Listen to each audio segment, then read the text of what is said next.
So welcome everybody. It's a real pleasure to welcome you at the second Hot Off the Press seminar presenting very relevant contributions to the scientific debate in urban studies, broadly conceived.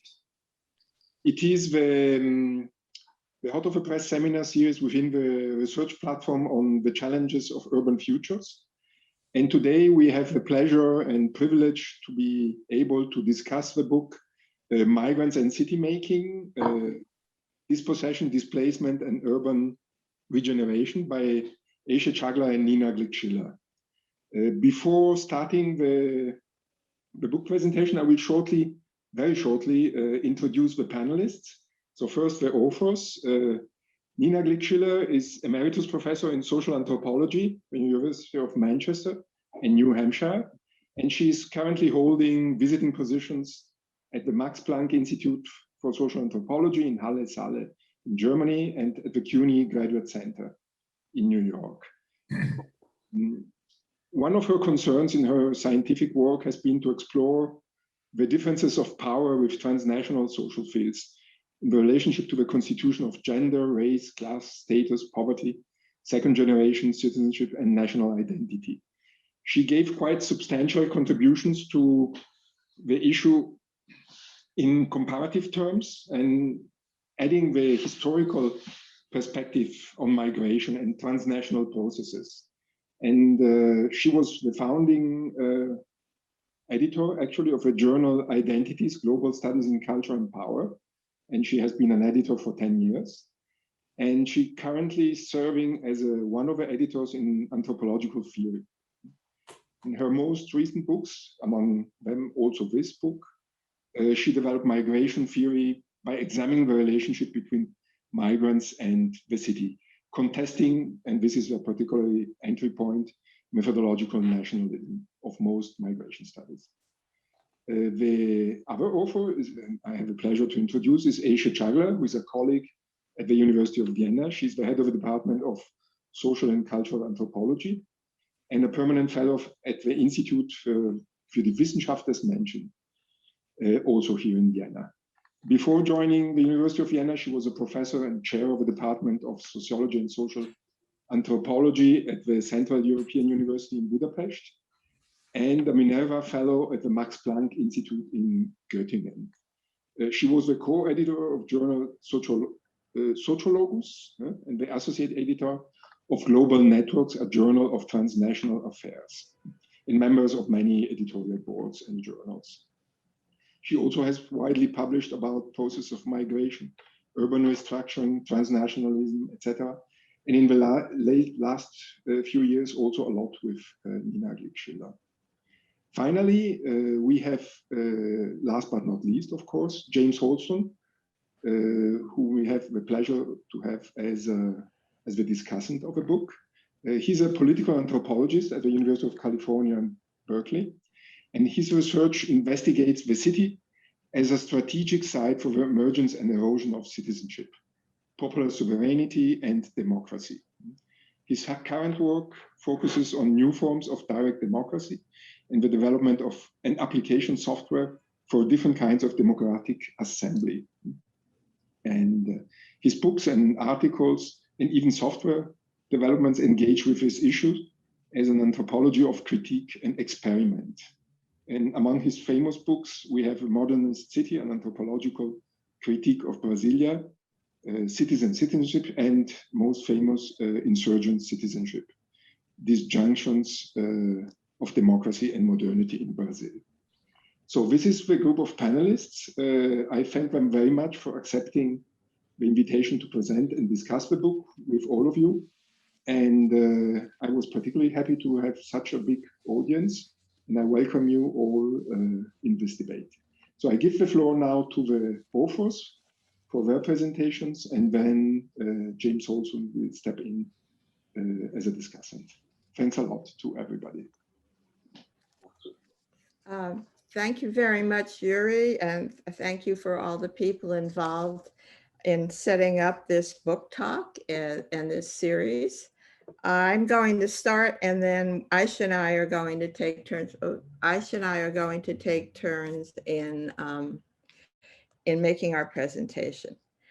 Our book, Migrants in City Making, Dispossession, Displacement, and Urban Regeneration, began when the two of us got together to solve a puzzle we were seeing in our research in three seemingly very different cities: Manchester in New Hampshire and northern New England in the US, Mardin in southeast Turkey on the Turkish-Syrian border, and Halle, Saale in eastern Germany. Part of the puzzle was why, in such seemingly different places, we were finding similar narratives, practices, politics, and sociabilities. How could our research findings be explained? In this talk, we will outline the similarities we found, our critique of the literature, and review the explanatory framework we proposed in our book. Because of time constraints, we'll focus only on examples from Manchester and Mardin, and only on the basic framework of the book, rather than the richness of the chapters. We invite you to read the whole book. Existing theories in migration studies and most of urban studies didn't speak to what we were seeing. We wondered if this was because most research had been done in powerful or gateway cities and focused on migrant neighborhoods with communal institutions. Or was it that urban studies often pictured migrants as local color in the marketing of cities through ethnic markets, restaurants, and parades? Urban and migration scholars assumed migrants lived in culturally distinctive neighborhoods. Next slide, please.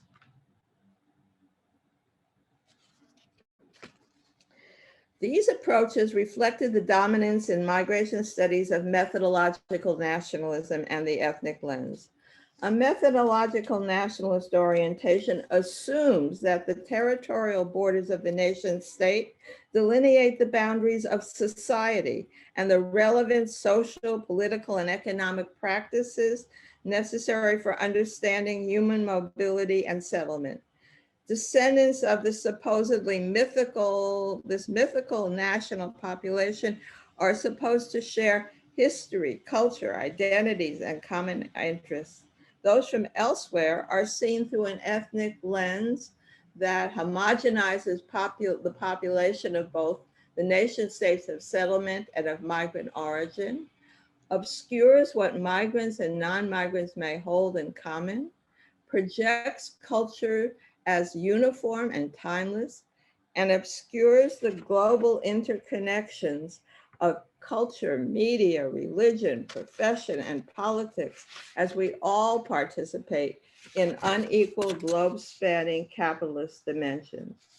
Viewing migrants with an ethnic lens could not provide answers to the puzzle provided by our research in the three cities, including Manchester, New Hampshire.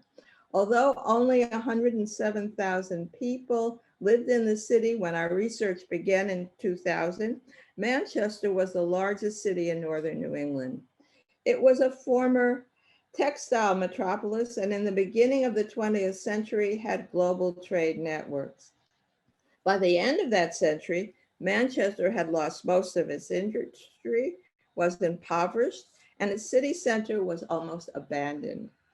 Manchester's remaining claim to fame was the global spotlight it receives when every 4 years, New Hampshire holds the first political primary of the US presidential election cycle. So you may have heard of the city. What puzzled us was the leader's stance toward migrants in a predominantly white city which had almost no migrants. For example, in his inaugural speech in 2002, the Democratic mayor portrayed migrants in the past as important in making the city a global player, actively promoting urban regeneration to restore the city's past glory. This mayor welcomed newcomers for their, quote, profound and positive impact on the city's future. He said, they are us. Or it might be more appropriate to say that we are them because we are all offsprings of immigrants. Next slide, please. This this gives you a sense of where Manchester is in New England. Presents one of the migrants we're going to talk about, and raises the question of why. Next slide, please. At the time, members of the local Republican Party echoed the mayor's welcoming narratives. In the first decade of the 21st century, Manchester elected 2 migrants, both Republicans, to the New Hampshire legislature. Carlos Gonzalez, a Dominican immigrant pictured here with his Republican colleagues, was elected to the legislature along with Sagi Tahir, a Pakistani Muslim immigrant. We were puzzled by the fact that these men did not achieve prominence on a communitarian basis.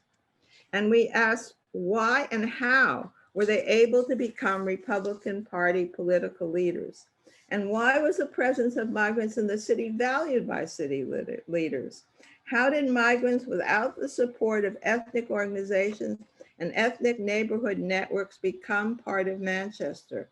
And what was it about the city that made it possible for Hubert and Helene Weterwami Simawari, 2 recent Congolese immigrants pictured here,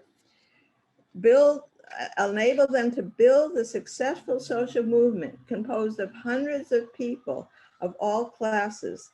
This movement rescued Hubert and Helene's 7 children from murderous militias in the Eastern Congo by bringing them to Manchester.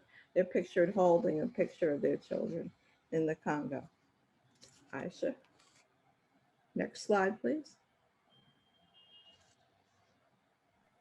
Okay, so I will take from there. First of all, we are lucky to have, no, it's not the next slide, sorry, wait. We are lucky actually to have this book discussion after Neil Branner's book launch, as our work builds on his work and on work in urban geography, which underlines that city making refers to mutually constitutive processes composed of multiple relationalities. To speak to what we saw in the 3 cities Nina was referring to, we turn to examining the relational positioning of these cities and their residents. This allowed us to approach Manchester and Mardin as disempowered cities, which is very different from being simply being a powerless city. Disempowered cities are marked by losses, loss of population, tax base, economic, political, and cultural power in relationship to other localities, but also in relation to their position in the past. These are cities not only with limited resources, but they also carry the material traces and memory of this powerful past, which enable the residents to relate to days of power gone in contrast to their current powerlessness. I think this is an important point to understand the anger, resentment, and rage building up in those places. Now the next slide, please. So a concrete example, I think, from Mardin helps further explicate puzzles we were confronted with in the cities we were focusing on that Nina was referring to. So this is a kind of a very cliche kind of pictures of Mardin. It is picturesque and it has layers and layers of history. Could you move to the other slide, please? Okay, this picture is from this is where you see that Mardin is located. It is on the Syrian-Turkish border. This picture is from the website of Kafro Hometown Association. So it is from the public domain. Kafro is located in Midyat in Mardin city region in Turkey. Mardin is an ancient city whose greatness came not from industry, but from its position as a center of trade, commerce, religious learning, art, and cultural production. So in that sense, its power, this empoweredness is a little bit different than from Manchester. Starting from the demise of the Ottoman Empire and its genocides, and the drawing of the border between Turkey and Syria following the establishment of the Turkish Republic, the city experienced waves of diminution of its political, commercial, religious, and regional importance. This is how the lost power. The intensification of the conflict between the Turkish state and the Kurdish insurgency in the mid-1980s led to further changes in the demographic composition of the city region and the city center. So Mardin became closely associated with violence and poverty, and its landscape became one of abundant monasteries, churches, houses of decaying architectural heritage, and dilapidated city center, all reminder of city's past significance and testimony to its loss of power, both together. Coming back to this picture, the picture that depicts the Swiss ambassador to Turkey visiting Kafro, a settlement village established by immigrant Syriac Christians from Kafro, who returned, it has nothing to do being Syrian, it is Syria, who returned to Mardin from different parts of Europe, where they had fled their lives from waves of persecution and violence they were subject to in Mardin.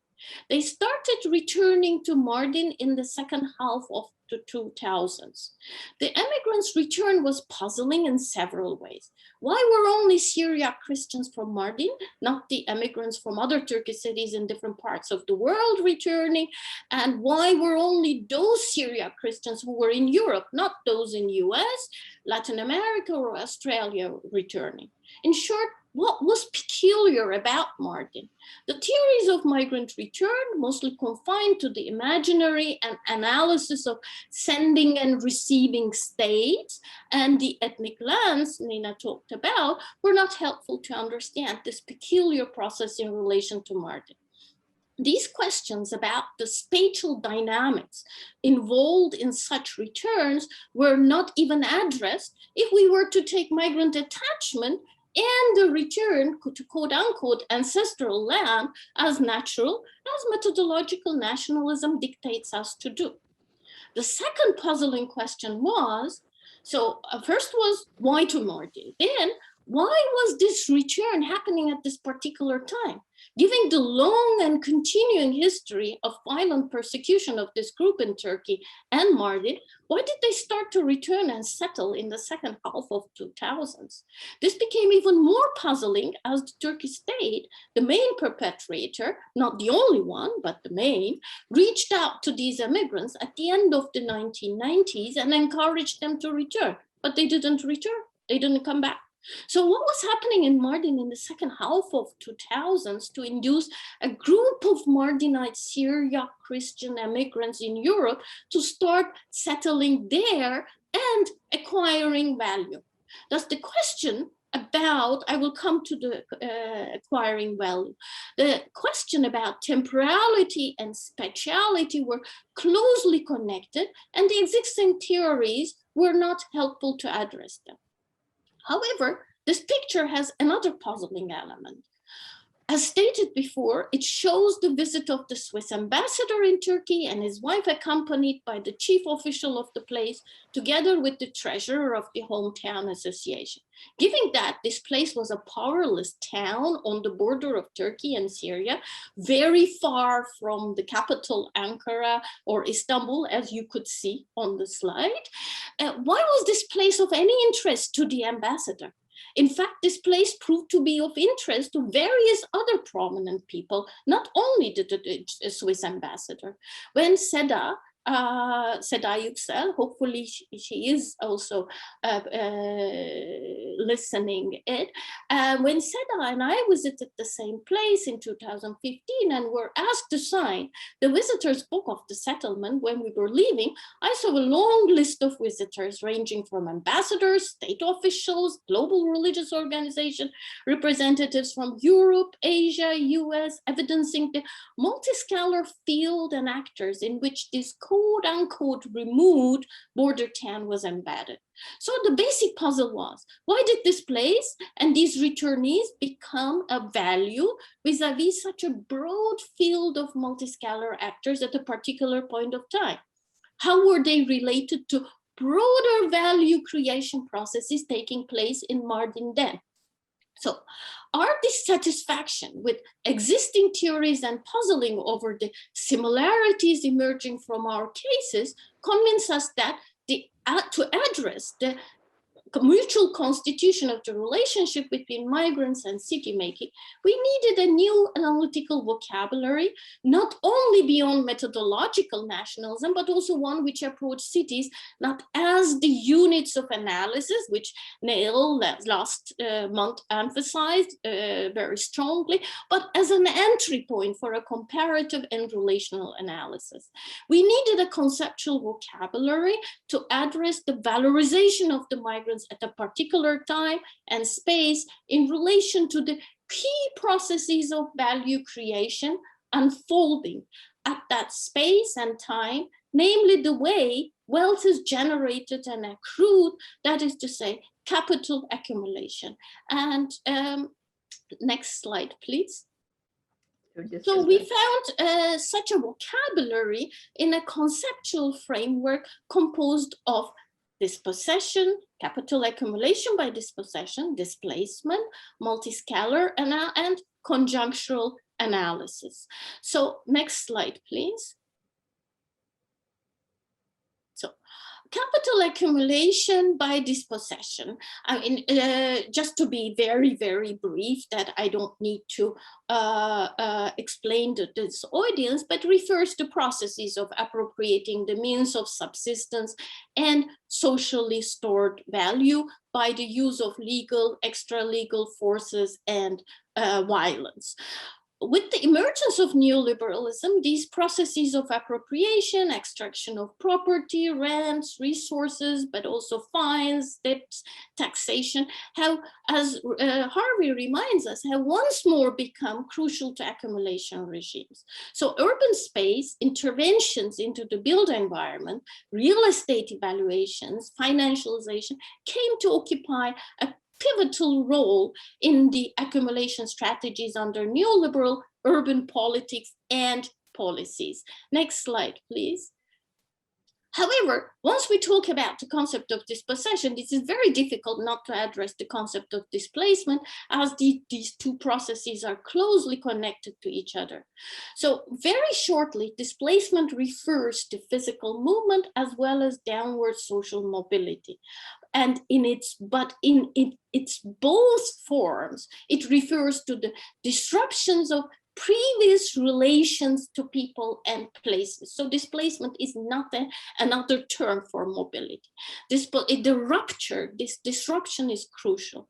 And dispossession and displacement processes are, as I said, closely intertwined in the sense that though displacements are often the outcome of dispossessions, displacements themselves lead to further dispossessions.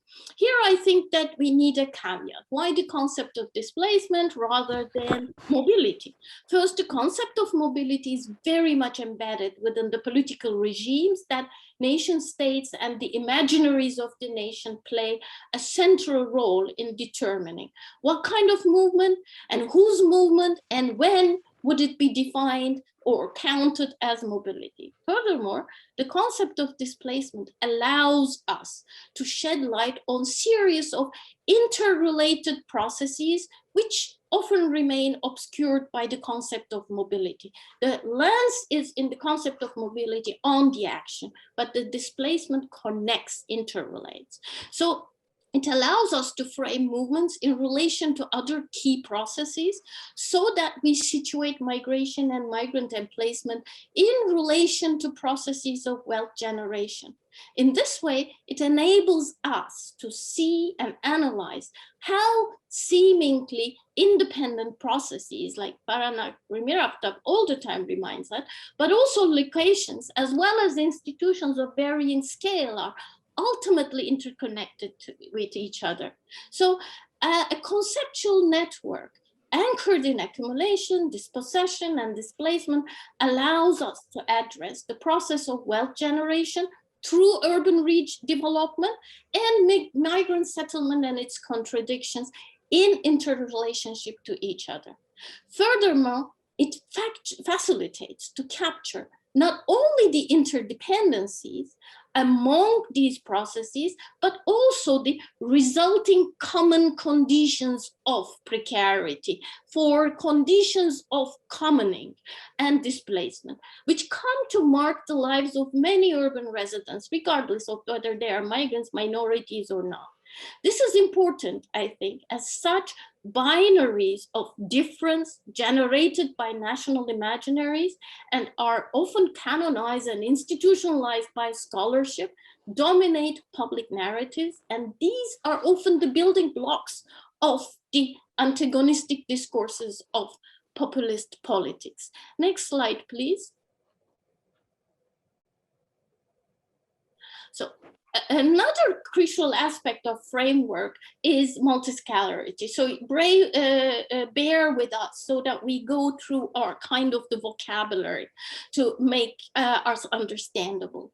A multiscalar perspective addresses the multiple relationships and networks of differential power within which cities and migrants' locations are constituted as they exist in time and space. Such a perspective meant focusing on relations and connections between cities, institutions, infrastructure, and actors of varying scale. We looked at how these were used to reposition the city favorably vis-a-vis various networks of power by strengthening the place-specific assets connected together. This kind of analysis brings together various intersecting place-making networks without fixed territorial hierarchies. So I'm glad that there's a kind of a conversation we could link to Neil's talk. So by using this kind of analysis, what did we do? We traced why and how certain policies, forms of governance, sets of institutions and actors, near and far, come together at particular points of time and in spaces in these cities within a particular power geometry. This is what we traced.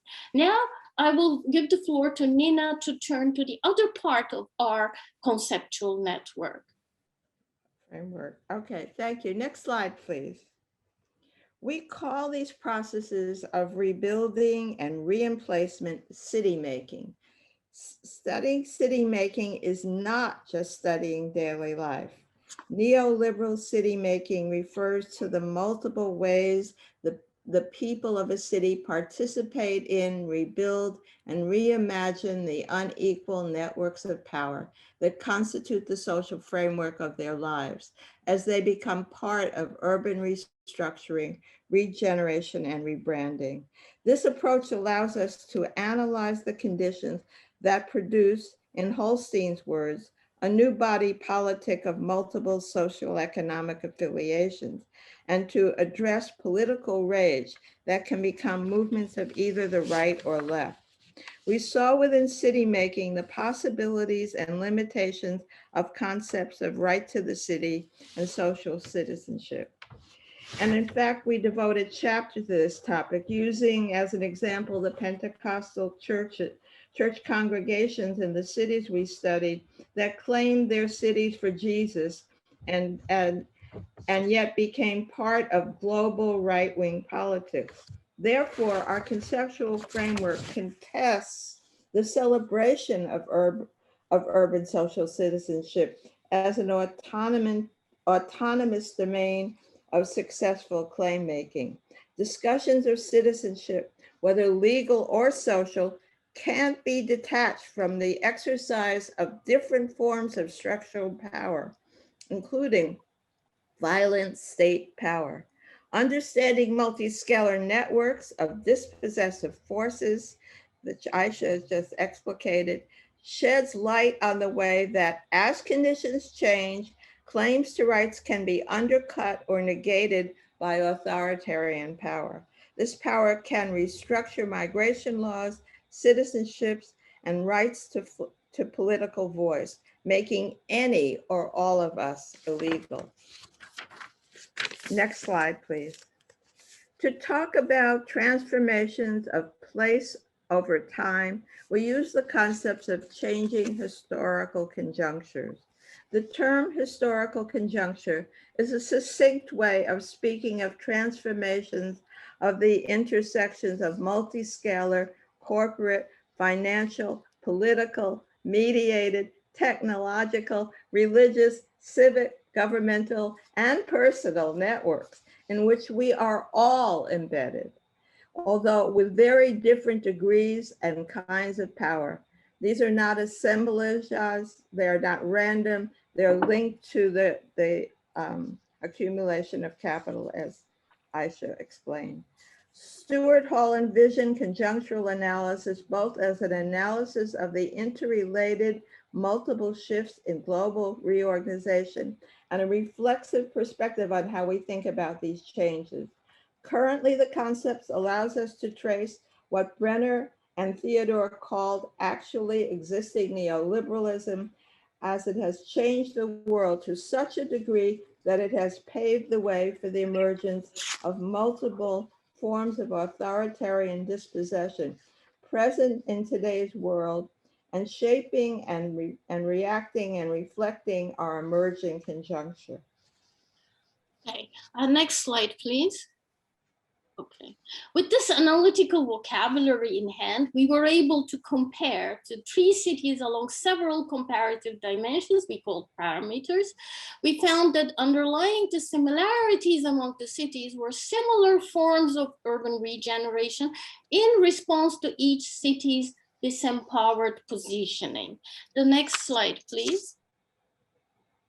Okay, let me come back to my initial question of what was happening in Mardin in the second half of the 2000s. During the 2000s, the city has increasingly become the ground of a regime of accumulation achieved through intervention into the built environment by means of large-scale infrastructure and renewable projects, several urban quote-unquote rehabilitation and regeneration projects aiming to initiate economic and social development in Mardin through heritage tourism were launched. These became the main ground of accumulation and urban development. Here you see the kind of one of those projects in the main street of the old city.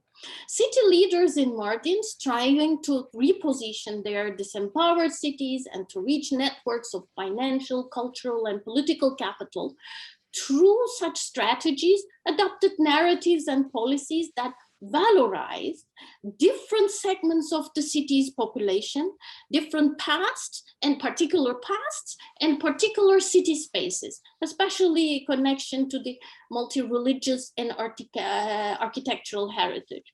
Returnees and Syriac Christians and the spaces, institutions associated with them acquired an increased value within these reevaluation processes. So by becoming actors and subjects of the repositioning efforts, strategies of their cities, they became city makers. Within narratives of the city's multi-religious, multilingual past, as well as Turkey's candidacy of EU membership, which is a very important factor here, bolstering its quote-unquote protection to religious and minority rights, Syriac Christian Mardinites came to loom large in the urban regeneration and cultural repositioning efforts of the city leaders.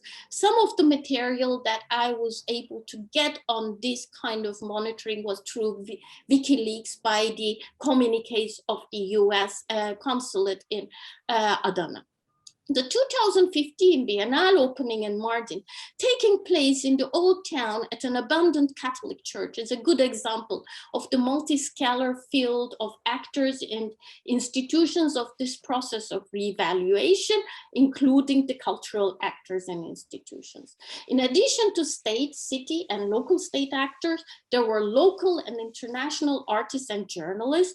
The institutions involved in the event were German, Spanish, and French national cultural institutions, but also international and supranational actors such as UNESCO, the International Biennale Association, the Roman Catholic Church, Caritas, and the Eastern Christian Church, to name a few. The valorization of the formerly demonized minority, immigrants, and today's returnees was embedded in these accumulation strategies in Mardin, which depended heavily on urban restructuring projects and meshed with cultural institutions and actors of various scale.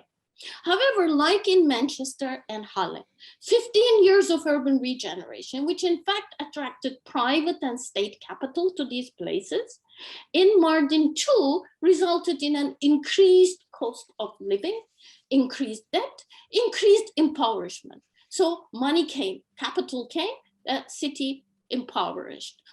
People impoverished, massive dispossessions, and above all, it meant fewer public services for the urban residents, migrant, non-migrant alike, which were already limited to start with because of the disempoweredness of the city. Ironically, the disempoweredness of the city, their limited resources, also provided opportunities for those returnees, migrants, minorities, in all the three cities, to become part of local politics and movements seeking social justice and more inclusive politics in a particular way. The lack of municipal resources, don't forget, the cities ended up in high debt for the provisioning, so they did not have the resources for the provisioning of group-specific services, which would institutionalize difference-based participation, opened a particular form of opportunities. Urban residents came together to become part of local politics with broader claims of social justice, beyond identity politics, without erasing the differences, but without necessarily differentiating migrants and non-migrants. The very first elected Syriac Christian woman mayor in Turkey, together with a Kurdish co-mayor, was in Mardin, not in Ankara or Istanbul.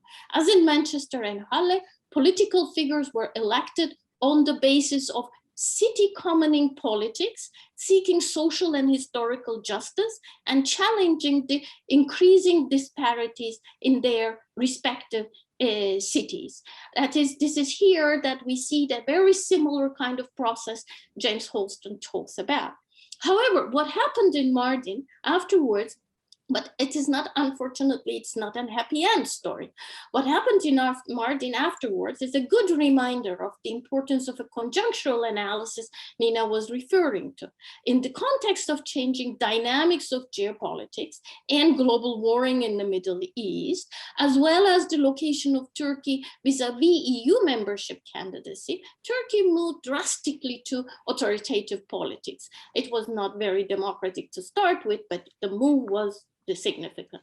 Within the changing conjuncture towards authoritative, state-centered neoliberalism, authoritarianism, nationalism, and neoliberal forms are enmeshed in varying ways. In this context, marked by decreased separation of powers, increased state control over the judiciary, and increased state centralization, we see the reorganization of the urban, local governance with a determined fight against municipal autonomy, and all those citizenship rights, whether you had insurgent citizenship or not, were eroded.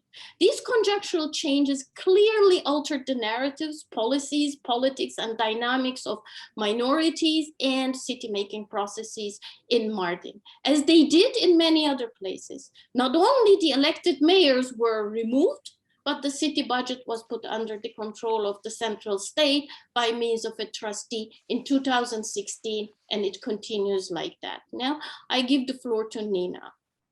Next slide, please. In Manchester, we also found that despite the regeneration, an increasing proportion of the population, whether migrant or non-migrant, were experiencing dispossessive displacement, loss of jobs or job security, loss of housing, loss of social status, loss of urban services, loss of benefits, loss of social supports, and loss of future aspirations. The losses that the theory of losses that Ayse was developing for us.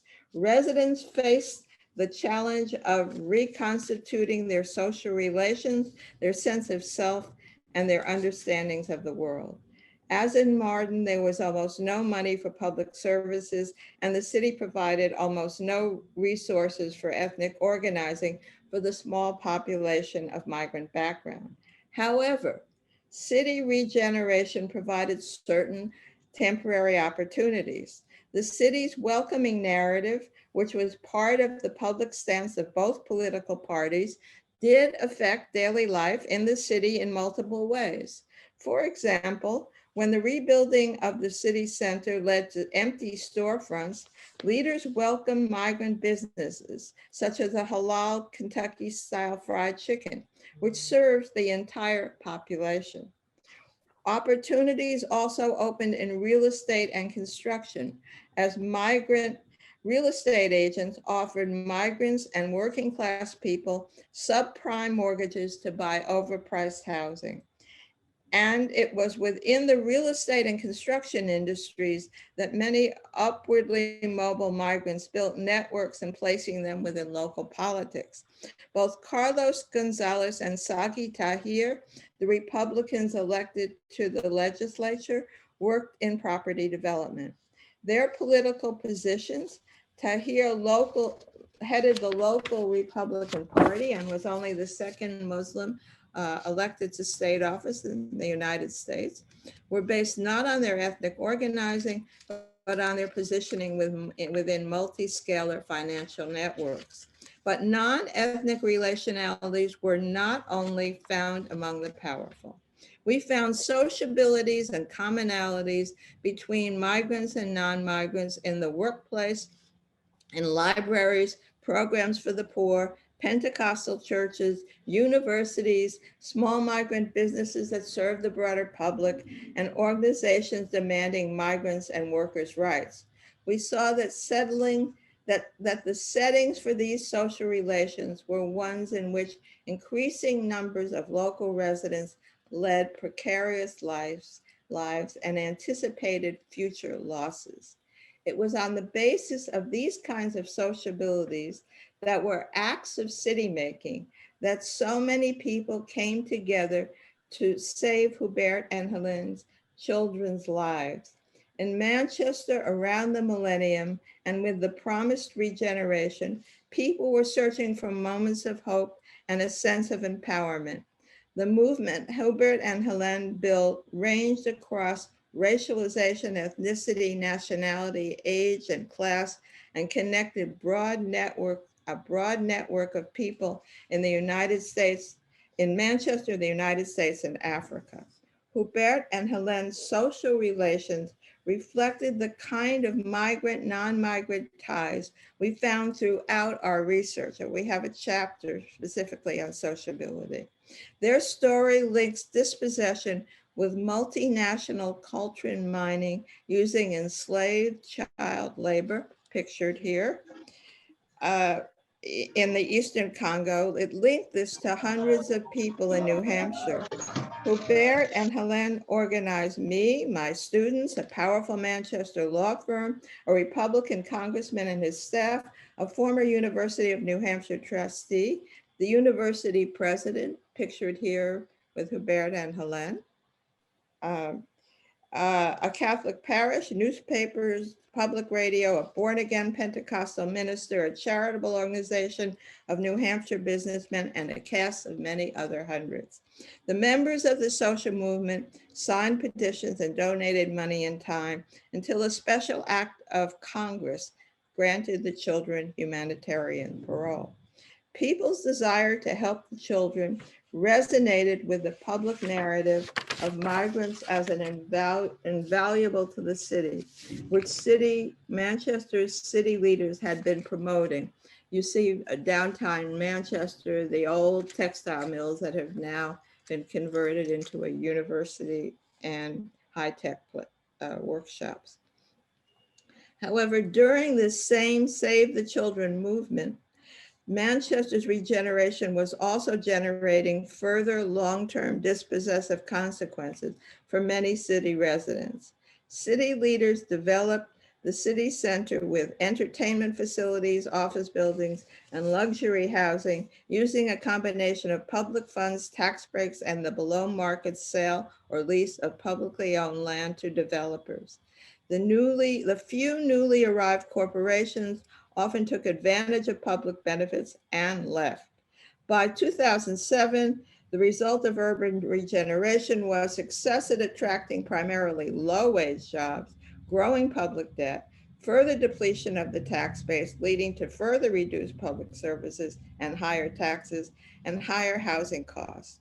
Using the last tranche of their donated funds as a down payment, Hubert and Helene obtained a subprime mortgage and bought an overvalued old house. By 2007, they faced foreclosure as a massive financial crisis shook the city, the country, and regions of the world. Thousands of people in Manchester, both migrants and non-migrants, lost their homes and with it their only wealth. The mortgage and banking crisis reflected and contributed to the changing historical conjuncture. Trump's election in 2016 came in the wake of decades of neoliberal restructuring of the US economy, the prolonged effects of the 2008 economic crisis, and almost a decade of congressional austerity measures. All these increased the level of precarity, public and individual debt, and loss of faith in the future. These transformations reflected the conjunctural realignment of networks of power, a process facilitated by the capacity of the powerful to increase capital accumulation by instituting increasingly authoritarian means of dispossession. These trends continue despite the 2020 election in the US. At the same time, in Manchester and elsewhere around the world, continuing sociabilities of the dispossessed underlie social movements against structural racism and for social and economic justice. Ayse? The last slide, please. Okay, as just a kind of a conclusion because of the time, I will just say that through the conceptual framework we developed, we were able to not only speak to the contradictions that were unfolding before us, but also what was rising and developing. And the disempowered cities proved to be an excellent vantage point to understand the dynamic disparities of urban regeneration that increased dispossession and the growing precarity, but also offered restructured opportunities and political mobilizations. The fault lines, the injuries, and the contradictory effects of this form of urban development, which led a fertile ground to today's polarized politics, became more visible, felt more strongly, and acute in these disempowered cities than they are in more powerful cities. So it was a very rewarding experience to see that what was unfolding, but also what was rising and that we are today very drastically confronted with. When Stuart Hall urged us to take note of changing conjunctural conditions, he also reminded us that the question of agency is part of conjunctural moments, emphasizing that new social orders, quote, do not emerge, they have to be constructed. Political and ideological work is required to disarticulate old formations and to rework their elements into new configurations, end quote. The analytical framework we have provided today and in Migrants and City Making is offered with the hope that it contributes to the political and theoretical work necessary to confront the current moment. Our goal is to strengthen movements for social and economic justice with the knowledge that a better world is possible. Thank you. Thanks a lot. That's a very nice way of ending the presentation, providing some hope for everybody. I would immediately give the floor to James for his interaction with the book. And thanks for the dense presentation, challenging also, partly. So James, the floor is yours.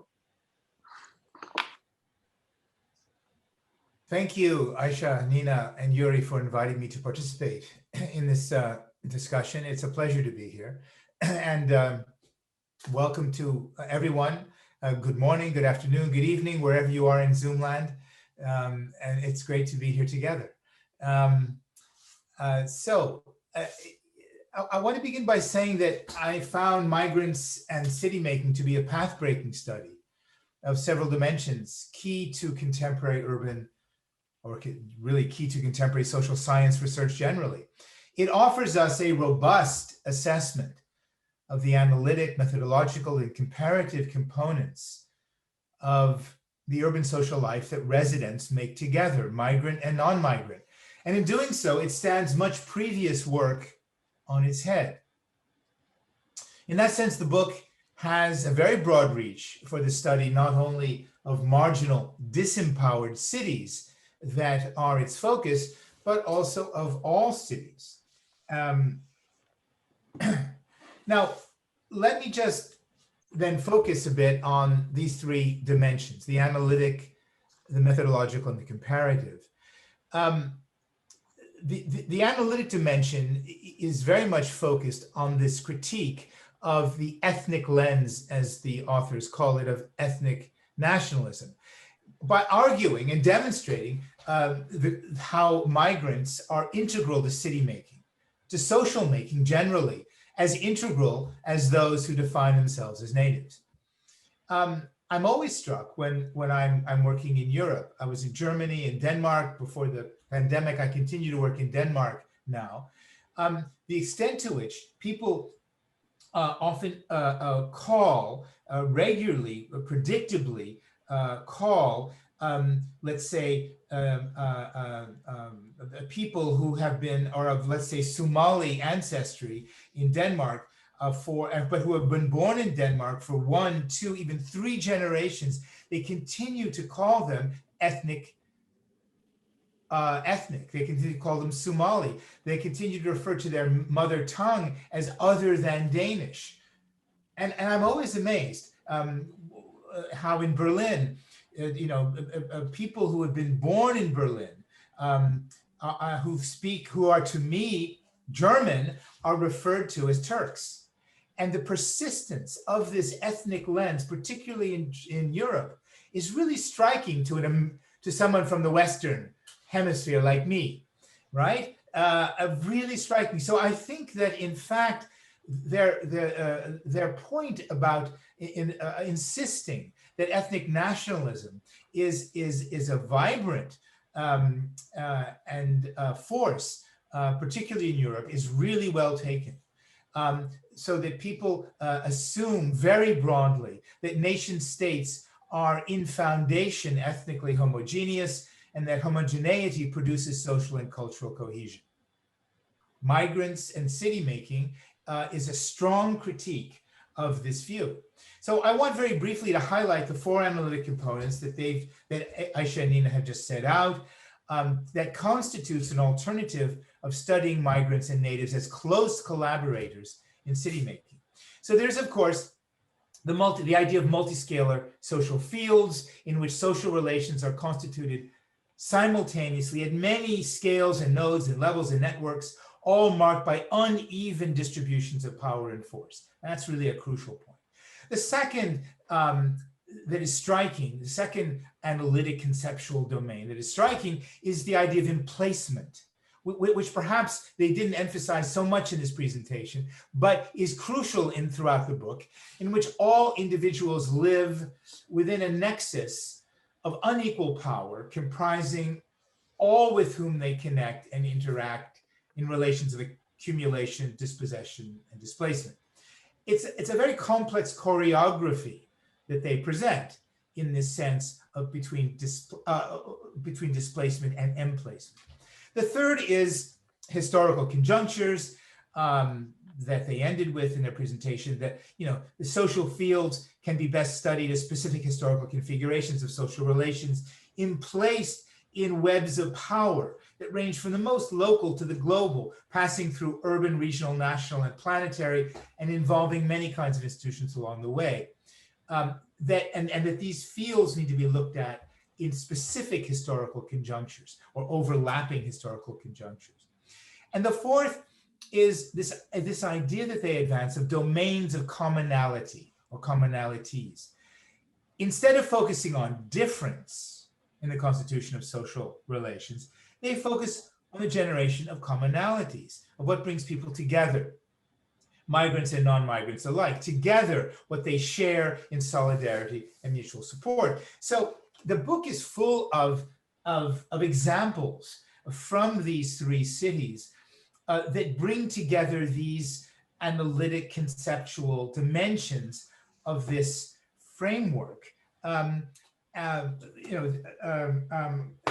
Really nuggets of wisdom here, I think, in analyzing. It's particularly impressive the way they analyze what is often called the ethnic entrepreneur, and show how there's not much ethnic about their entrepreneurship.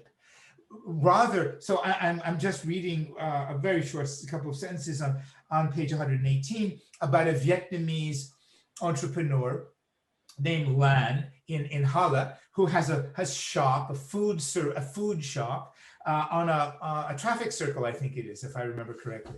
And they write, the authors write, Lan's shop was not isolated in an ethnic enclave or neighborhood.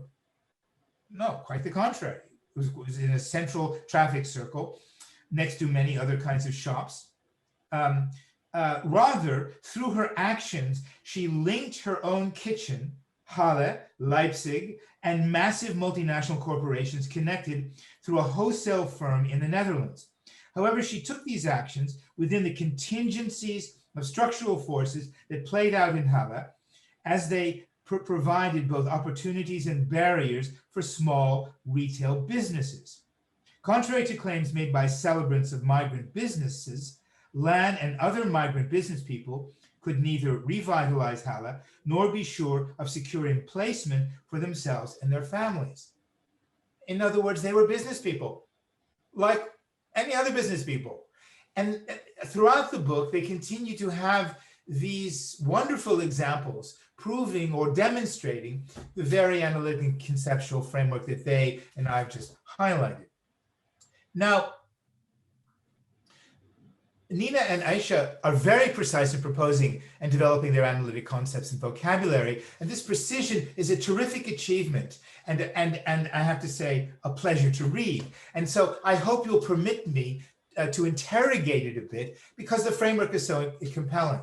So I wonder, for example, about the conceptual and analytic difference between commonality, which the authors use, and throughout the book, and commoning, which they do not use, though it has especially interesting political history and a compelling literature.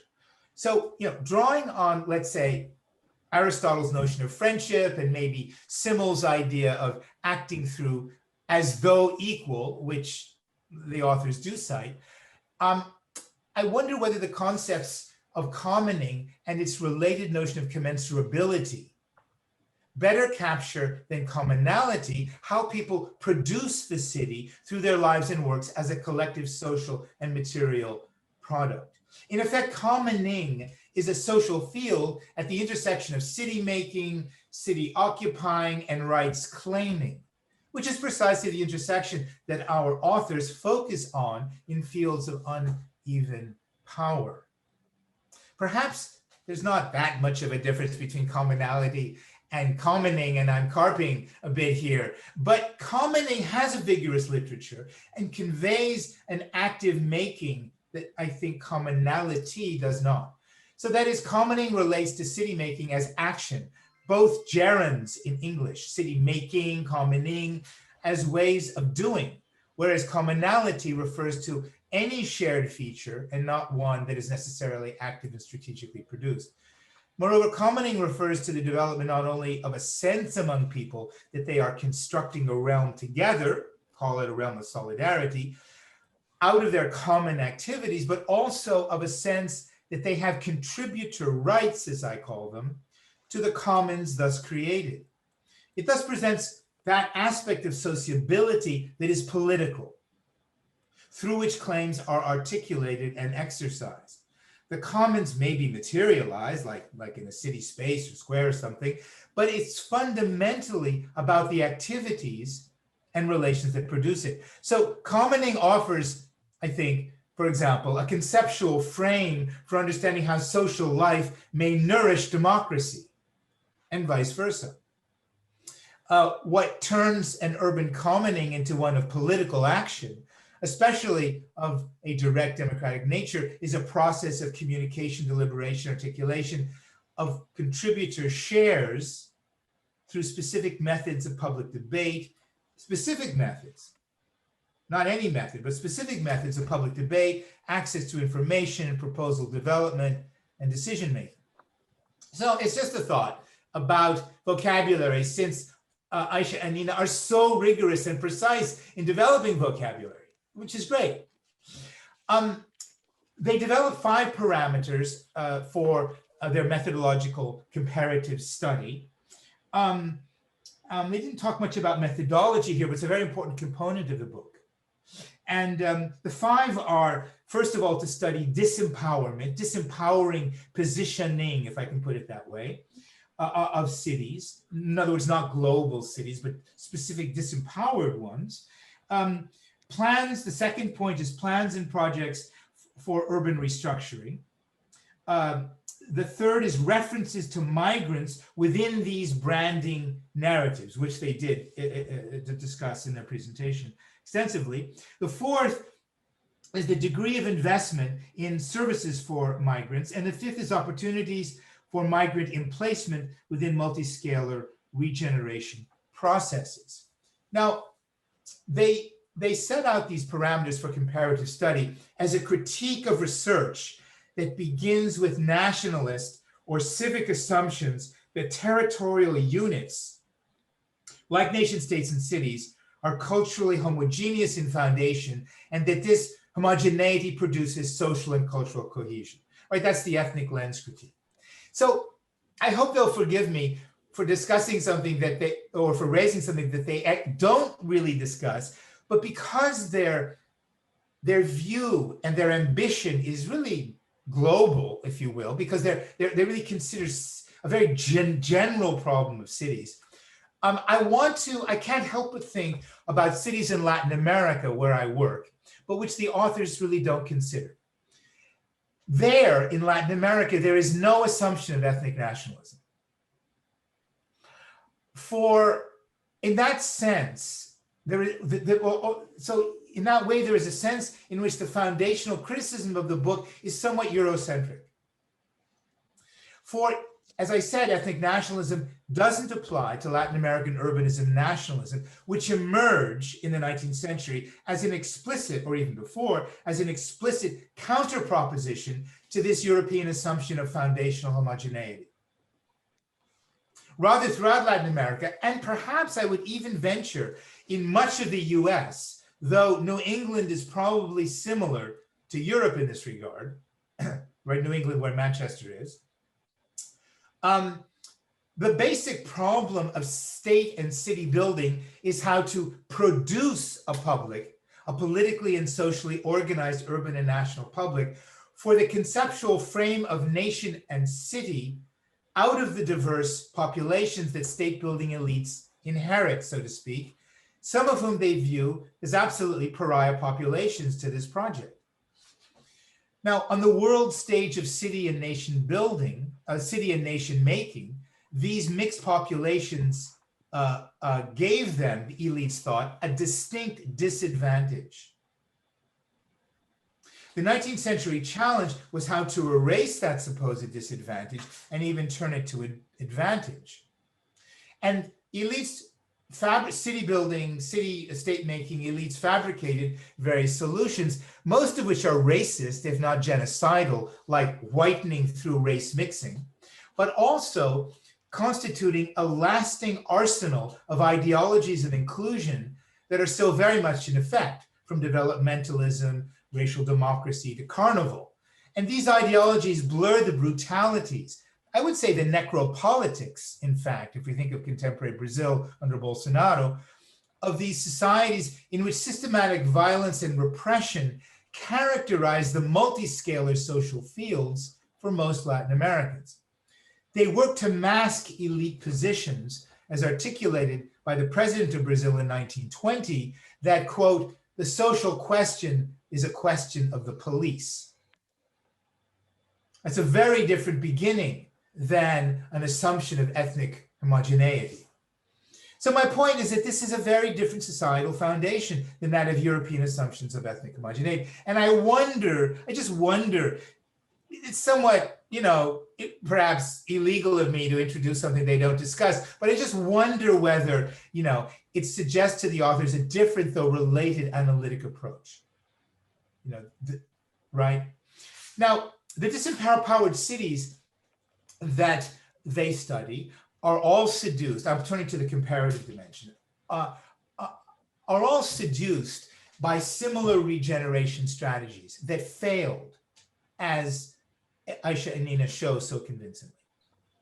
Right? For example, the cities base their strategies on attracting high-paying jobs in science, tech, and advanced industries. And through private corporate investments that are subsidized by various public giveaways. I think that's what we could call them, right? Tax incentives, free land, public resources to private developers, tax shelters, a whole list of these giveaways. Moreover, these plans, these regeneration strategies, all fail to acknowledge and support the city-making activities of migrants substantially. Even though they welcome them in their branding narratives, mostly as tokens of diversity that would attract these agents of investment. And these cities are, of course, not the first to embark on such strategies of regeneration. It has a long history and predictably results in failure.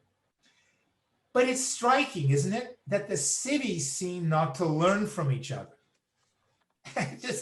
Right? It's really perverse. And I just ask Nina and Ayse, why are they not themselves comparative?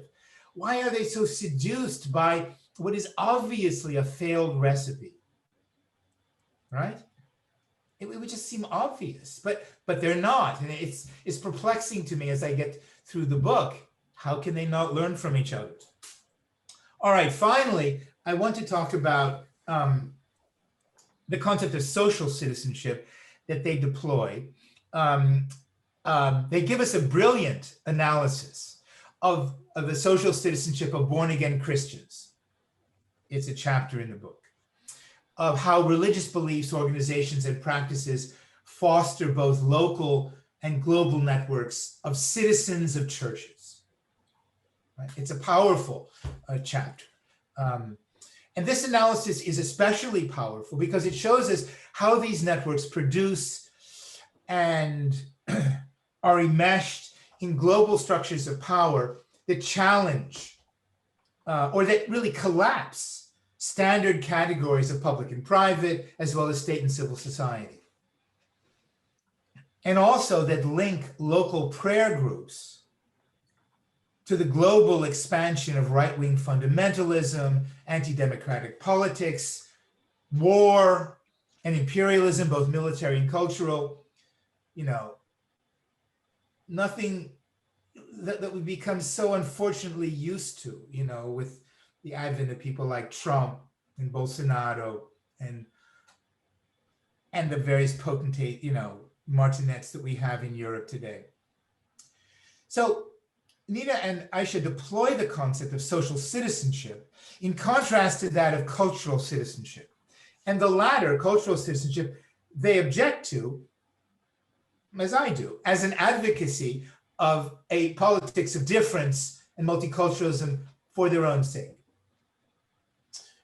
I think that's right. And they use social citizenship to counter a state-centric notion of citizenship as membership in the nation state, a status that nation states grant or deny, and as entailing a set of rights that they distribute. So social citizenship they use to refer to the performative and ethical dimensions of belonging beyond or in addition to the domain of strictly legal state-recognized dispense rights. And it also addresses the common distinctions between, it also addresses the common disjunction between formal membership in the state and the substantive distribution of rights among citizens and non-citizens. So it's a concept, social citizenship, that does a lot of work in the book. Now, when we realize, and so I just want to interrogate it a bit, in the spirit of advancing the most precise vocabulary, as they do, which is tremendous. When we realize, as Ayse and Nina do, that state citizenship is only one kind of citizenship, then I wonder, in the spirit of Occam's razor, right? In the spirit of Occam's razor, if it is necessary to coin a new term, social citizenship at all, or of cultural citizenship for that matter, right? Or, sports citizenship, or, there's all these terms of citizenship now, for the then I wonder about that. So there are several ships out there, right? There's kinship, cultship, citizenship, right? And the latter, citizenship, is useful to discuss membership in a politically constituted group. And can be any kind of corporate group, a church, a university department, a sports club, a youth brigade. All of these groups have their citizenship and their citizens. So citizenship is a specific type of belonging, I think. It is membership in a political group or community that confers on its members the status of citizen, making them entitled to whatever prerogatives and encumbered with whatever responsibilities attached to membership, to its rights, duties, resources, practices, moralities, performances. State citizenship is only one kind with specific relations to others, as is urban or city. Perhaps the problem with using social citizenship to describe the sum of membership as a norm of association in born-again Christian churches is that it elides analytic dimensions between civil, political, and socioeconomic aspects of citizenship that T.H. Marshall analyzed so brilliantly, for example, that I think are very useful. Thus, the civil, one might say, just briefly, reveals fundamentalist conceptions of fetal life, of fetuses as members, right? Which is mobilized against abortion rights, for example. So the civil really is both a folk analytic concept for born-again Christians, and it would be useful to have it here. The political analytic dimension refers, of course, to the domain of rights claiming within a specific constitution of the faithful in relation to the non-faithful. And the social refers to the sense of, in this contrast that I'm making, the social refers to the sense of the dignity of human beings, of the worth of each individual, which is an absolute worth not based on market value, but on an inherent God-given value. In this, church-based, born-again membership.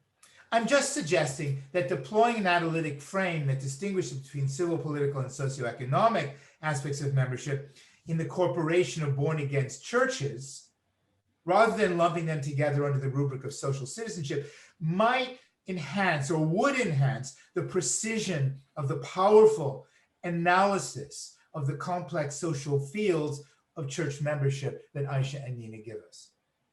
Right.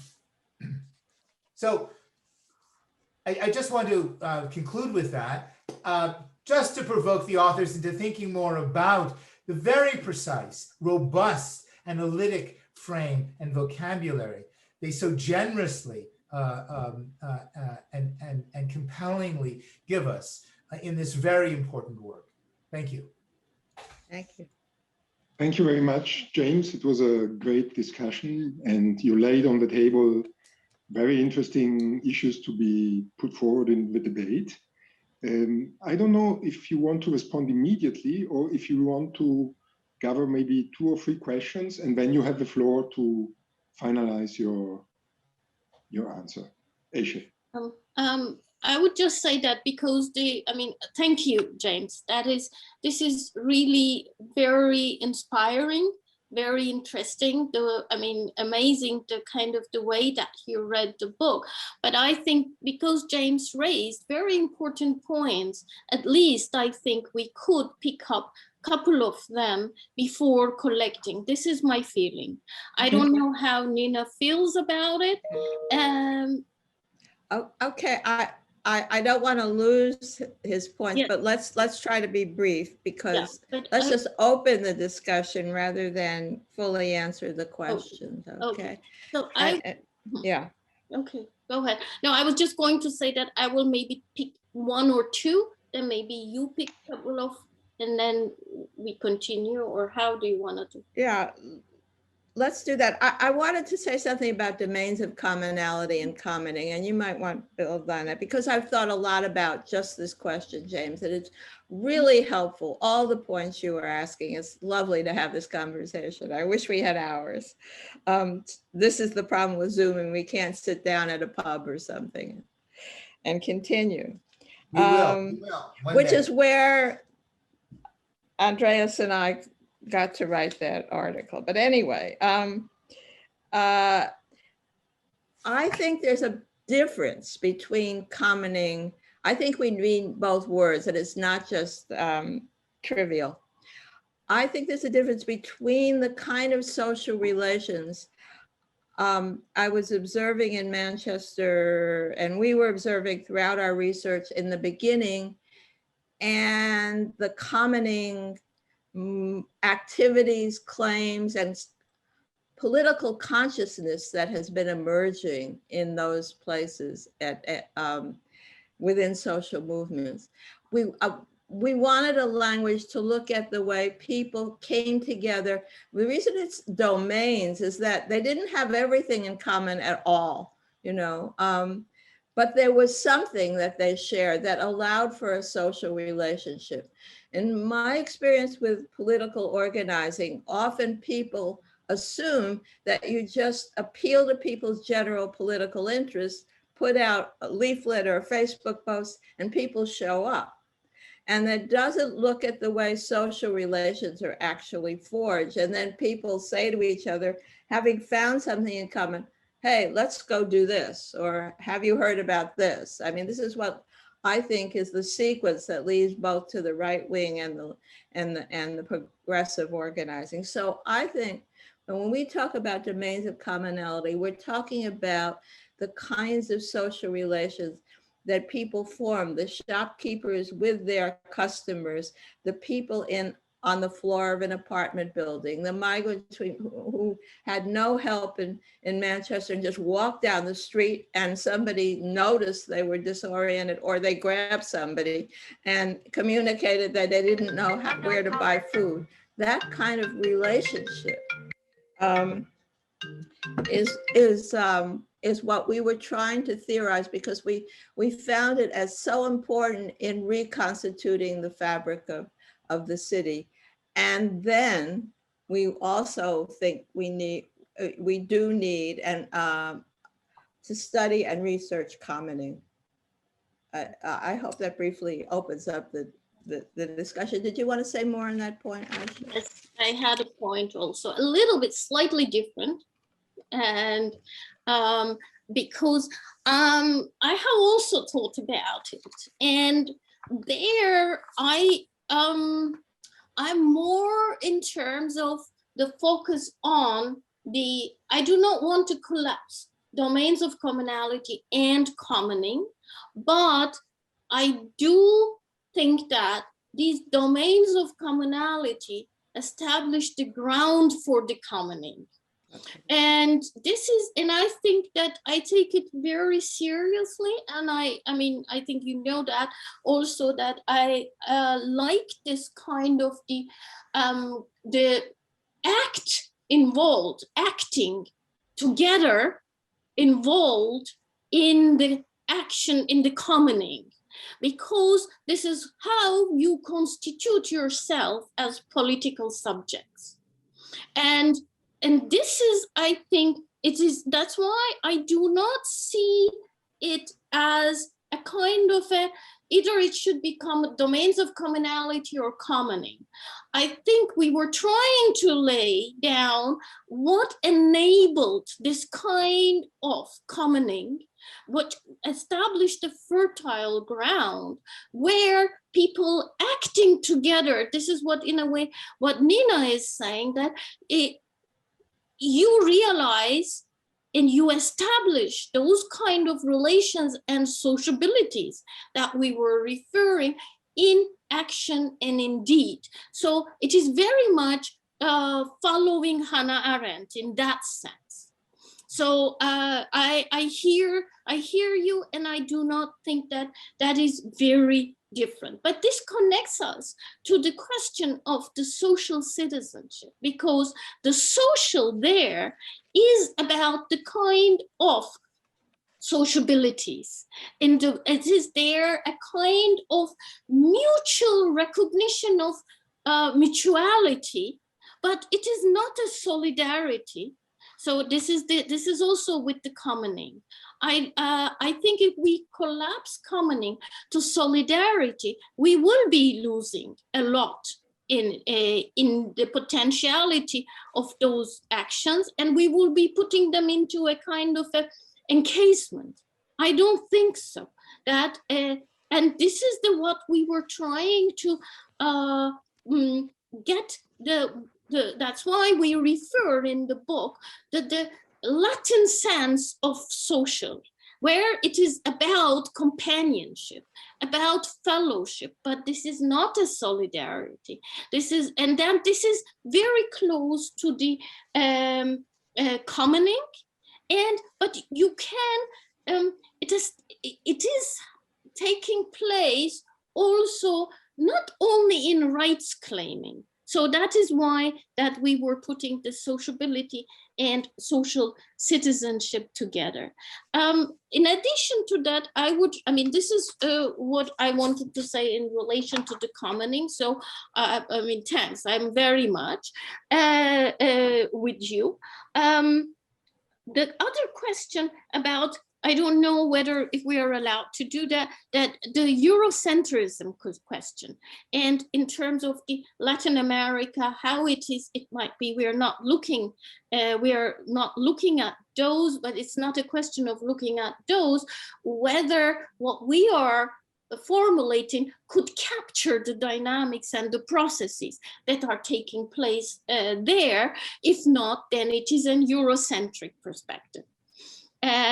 In a way, the danger is there. So I would like to take there in terms of the question about the production of a public, producing a public, and not only when Bolsonaro says that the social question is a question of police, is very much about what we are talking about is when we are saying and value creation, we are talking about not revaluation, but devaluation also, which goes through the racialization and criminalization. So these are going together. And that is why we did not develop it there. But I had also in separate places the coloniality of power, how it functions. Yes. It is in the functioning of the coloniality of power. When we are showing one face of it, actually it goes together.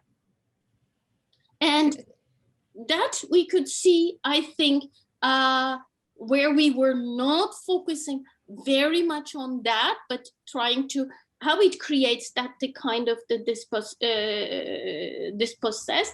I think we could capture that. So I will leave it from there. I think I spoke too long. Let me just add one point, then maybe we can open it up, or 2 points. One about Latin American cities? I think that's a very interesting question. And then back to social citizenship, and let's open it up. I think that the literature on cities and migration is very Eurocentric. The analysis, the framework we're trying to present, we hope will work. So we were critiquing a literature, I would agree with you on that, but the American Eurocentric, very, very much so, but not, but we were trying to also look at a vocabulary that could talk about urban regeneration in a multi-scalar way. And that certainly applies to Latin American cities. And in that literature, we can see that the more general point is dispossession and displacement. And certainly what happened to the favelas, you know, like at Rio, you know, and the effort to gentrify the favelas and build tourist industries and criminalize, and the Olympics, all of that, and soccer, you know, all of those issues.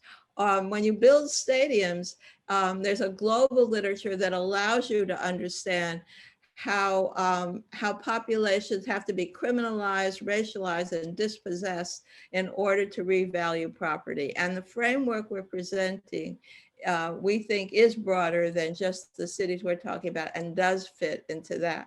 So I think in Latin America, similar processes of regeneration and dispossession and displacement have been going on. And I also think instead of ethnicity, there is, as you pointed out, I mean, there's racialization and the question of Indian, and then, as you know,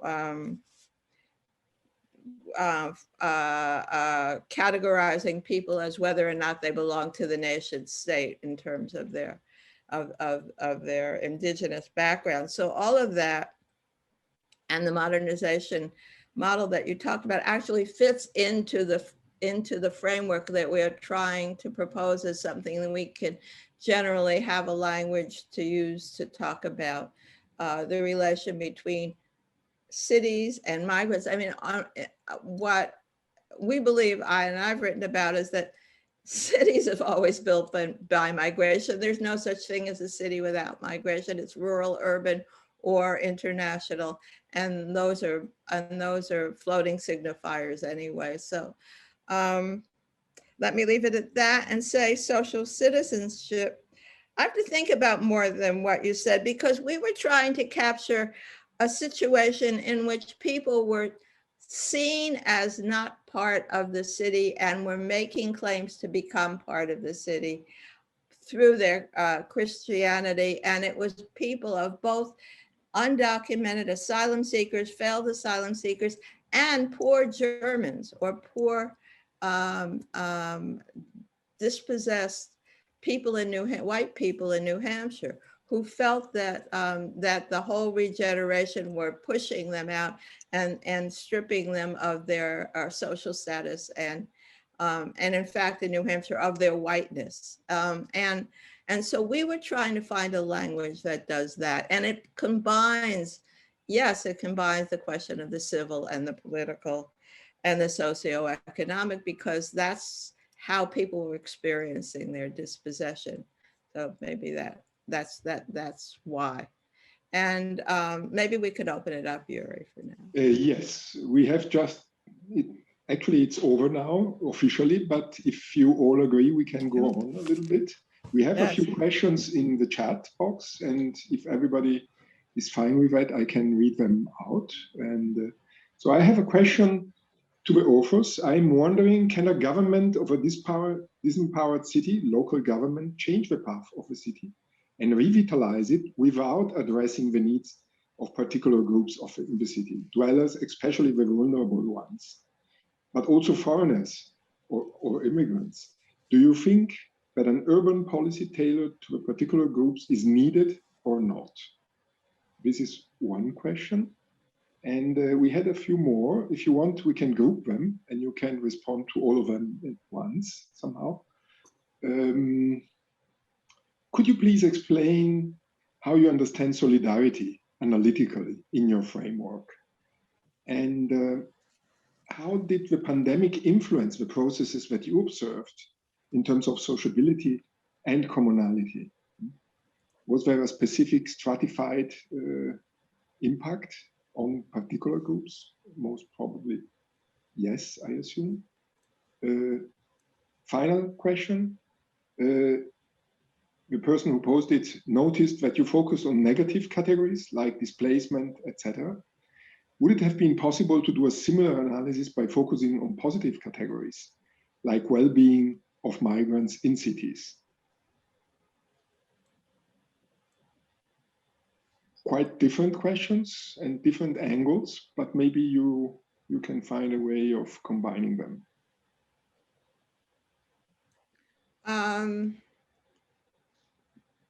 Let me begin some, and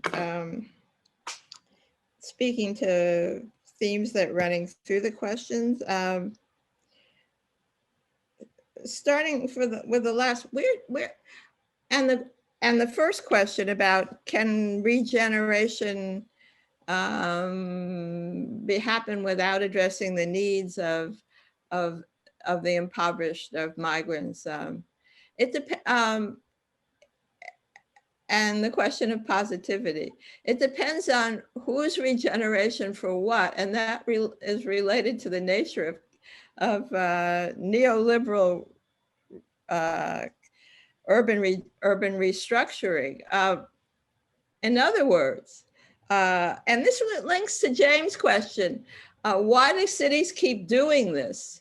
You know, and we had that brochure, those brochures, we didn't have time to explain.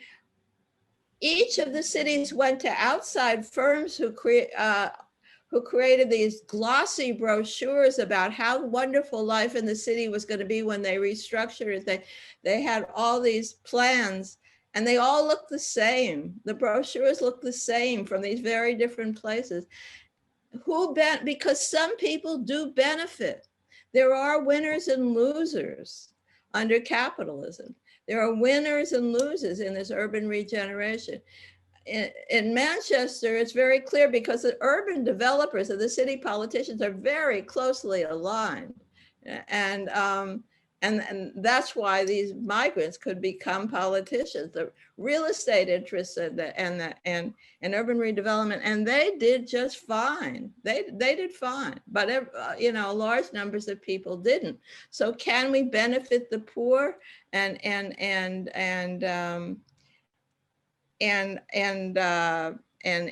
migrant populations and people of color and racialized people through urban regeneration? Well, that's not really who it's for, no matter what they promise. It's not a redistributing process. It's a sucking of wealth process. But there could be a different kind of urban redevelopment. There certainly could be a different kind of urban redevelopment, and that would benefit, and that development would provide housing and healthcare and education and things that people need, but not under this kind of setup. And so in terms of talking about negative things, as James pointed out, we also talk about emplacement, and people develop meaningful social relations, and we try to document this. Hubert and Helene saved their children's lives, and a lot of people felt great about that. You know, and that was a moment of collective empowerment. And there are other social movements, and there's a Black Lives Matter movement in Manchester, and movements to support refugee rights in Halle that people joyfully participated. But so we need to document that, but we're facing extremely violent, powerful systems that we have to understand in order to be able to struggle against it and make a better world. Ayse? Okay, I mean, I will take two. In terms of that, the question of that, it's related, that's whether a city could change the path with the very good policies or very just policies.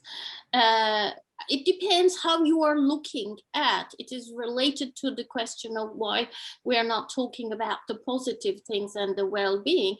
It is just about, if you start with the question of, so we are not talking out of time, out of place kind of, we are talking in a particular time and space, how the wealth of the cities are generated. So they have to generate it. And if it is a particular understanding of wealth generation and its structures and the way that we were showing, actually, I don't think that you could make it a little bit more just, but in terms of the redistributed, but a city completely changing the path because of that, it is its policies.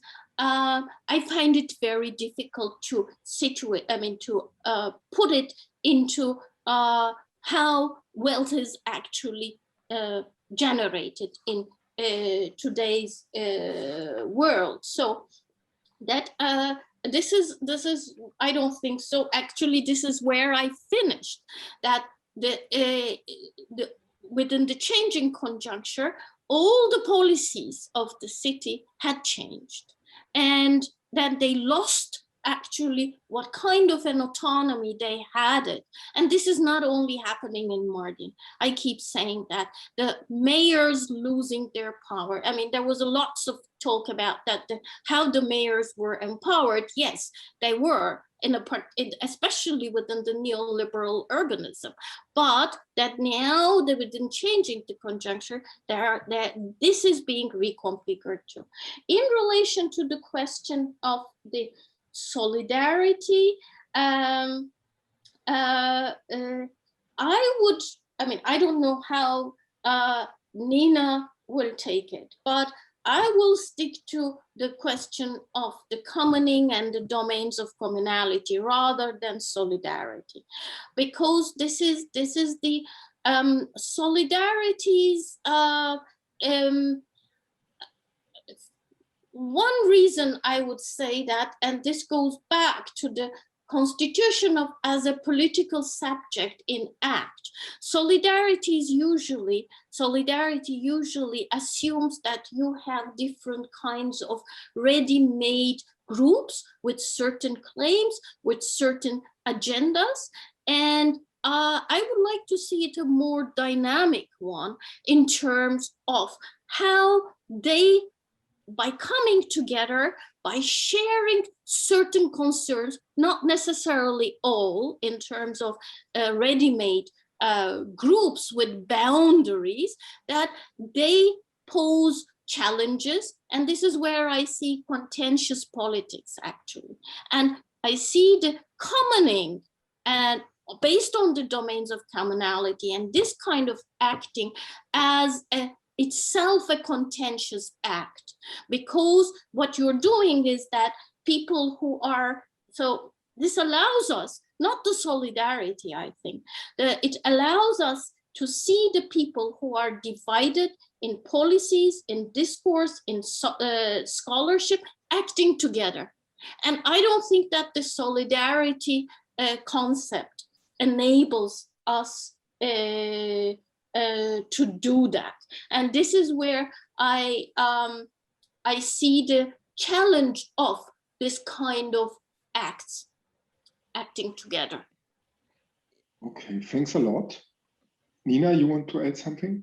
Yeah, I mean, I'm more comfortable than Ayse, I think, with the word solidarity, but it does build on the discussion that she and I both gave about moving from people forming sociabilities based on some domain of commonality to a political project of commoning, to a taking a broader stance, even with people that you're not actually interacting with at all directly, personally. I mean, like before the pandemic, I was working with the new sanctuary movement and people who are supporting asylum seekers in New York without, they didn't know them at all. They just showed up and we just showed up in court so they wouldn't be alone. And there was a sense of resisting the system by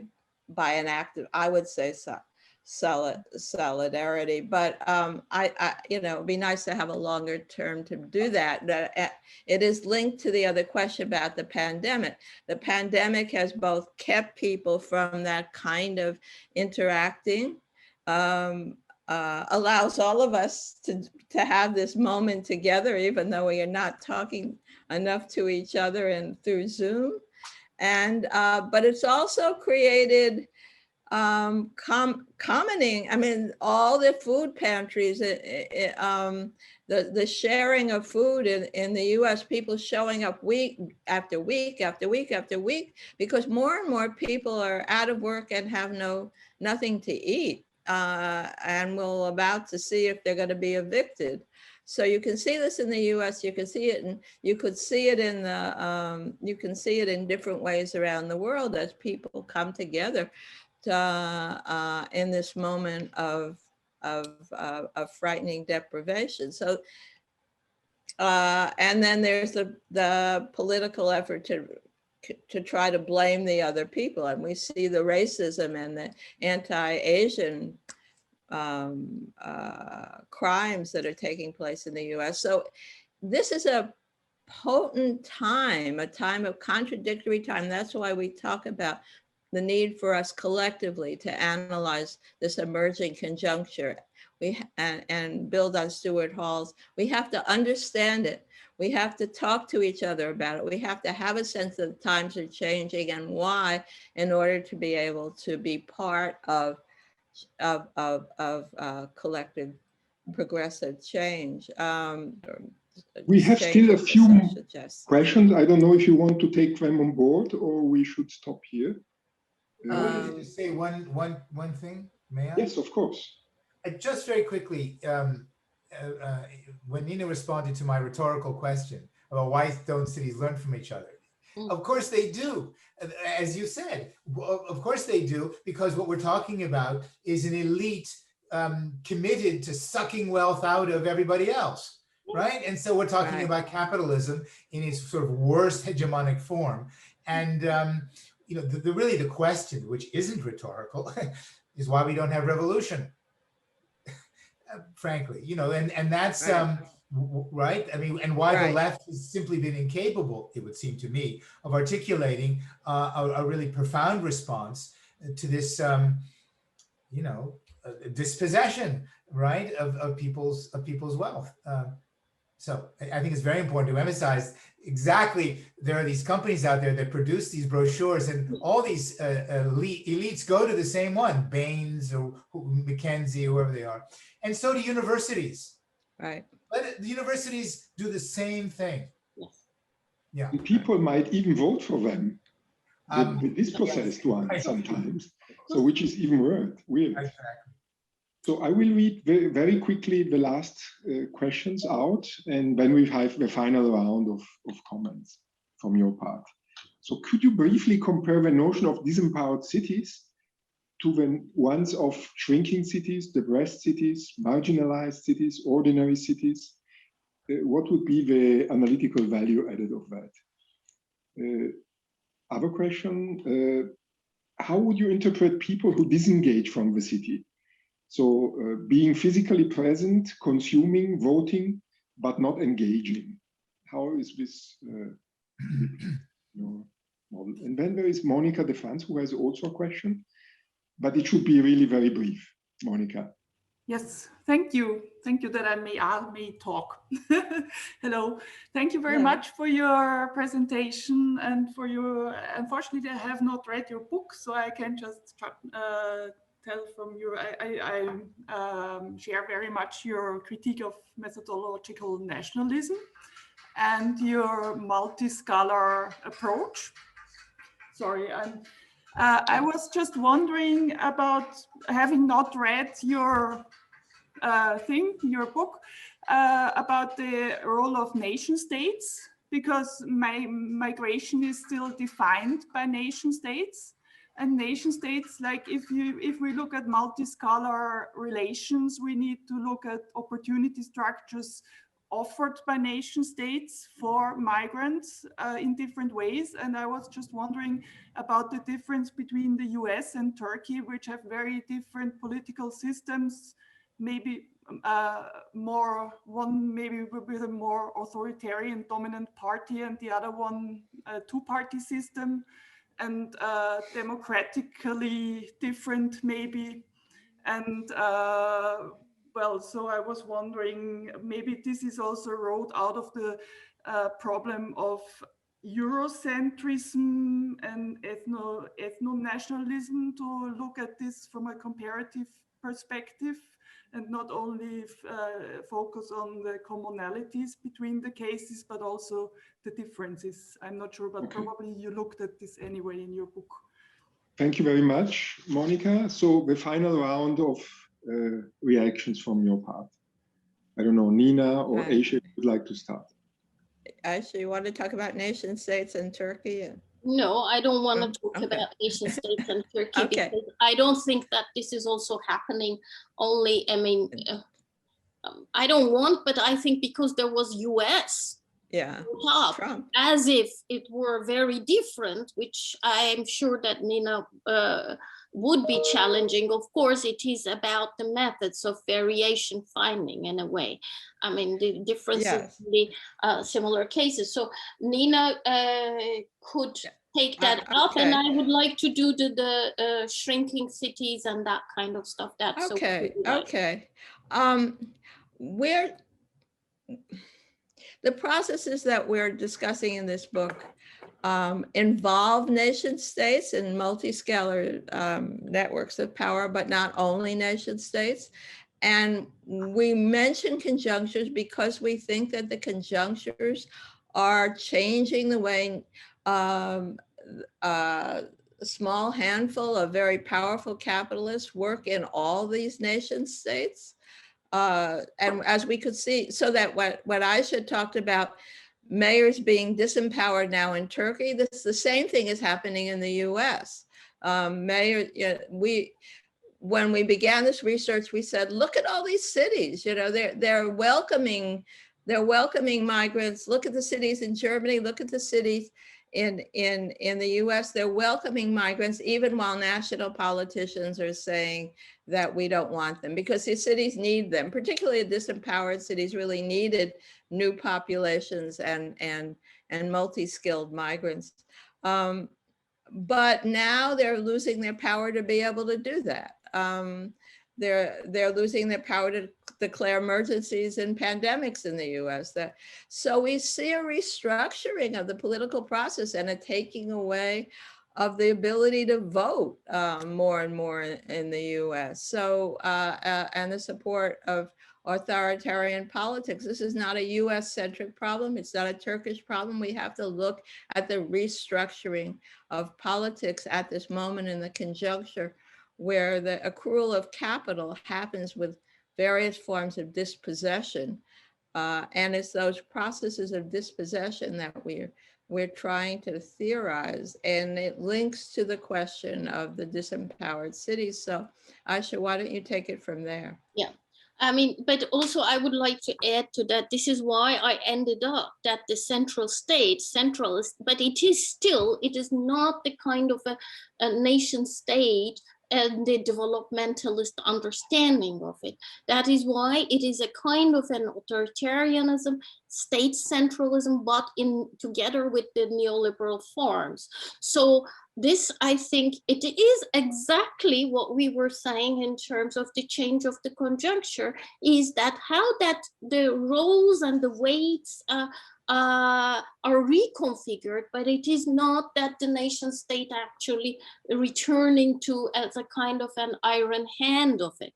So still we could see, I think, that the neoliberal, how it is combined with the neoliberal regimes, and exactly for those kind of the states of emergencies, and that where you see that the kind of the states, nation states come into it, but it is a very different kind of an authoritarianism and state violence than the military coups of the Chile or different parts of the world. In terms of the disempowered cities, why we're not using the shrinking cities and marginalized cities and ordinary cities. First of all, for the shrinking cities, it is actually Wales the demographic composition, the change of the city. It is not simply the numbers, the populations are shrinking, while, I mean, because this is not an analytical concept. I mean, we are using this empowered cities to be able to establish a kind of an analytical lens to look at certain kinds of processes, the cities who are positioned in the broader dynamics in a particular position. Ordinary cities, in a way that is, I mean, a marginalized cities, you could say that the marginalized cities, deindustrialized cities are mostly fall into the disempowered cities, but that's why I chose the kind of the Mardin example. It was not an industrial city to start with. So this is the because power and then the nature of power is built into, so entangled into what also James was talking about. That is, I mean, extraction in terms of the capitalism. You cannot talk about these things without looking at how they come together. So it is because we use it, we find it more as an analytical parameter, as an analytical concept. And I would like to stop by just saying that why cities are not learning from each other, as you said that they are learning from each other. And actually these brochures that we found out that for Mardin, the company was in Austria. That is but look at all city twinning, all these kinds of the Brookings Institutes, all metropolitan revolution, those kind of push. Of course, I mean, there in all these cities, that's why I said that the capital came to those cities, but capital, the wealth came in a way, but it went to somewhere else. It did not, this whole idea that it will trickle down, of course not.